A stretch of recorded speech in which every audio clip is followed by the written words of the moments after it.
Hi, good evening all. അതെ, ഇത് കണ്ടോ? എന്താണെന്ന് കണ്ടോ? അതാ നോക്ക്. ഇത് തെരളിയാണ് കേട്ടോ. കണ്ടോ? മനസ്സിലായല്ലോ.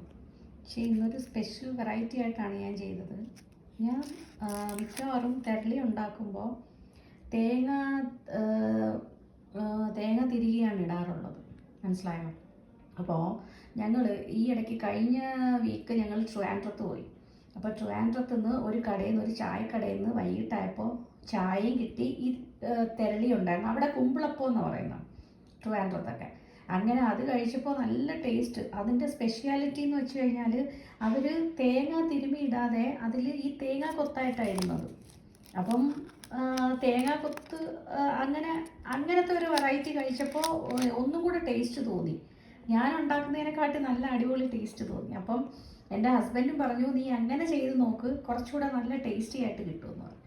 അങ്ങനെ ഞാൻ ഇന്ന് ട്രൈ ചെയ്തതാണ്. കുറച്ചെല്ലാം ഫ്രിഡ്ജിൽ ഇരിപ്പുണ്ടായിരുന്നു. അപ്പോൾ അന്ന് ഞങ്ങൾ കഴിച്ചതിൻ്റെ ആ ബാക്കി ഇലയും എല്ലാം കൂടെ വെച്ച് അഡ്ജസ്റ്റ് ചെയ്ത് ഞാൻ ഇന്ന് ഇതുണ്ടാക്കി.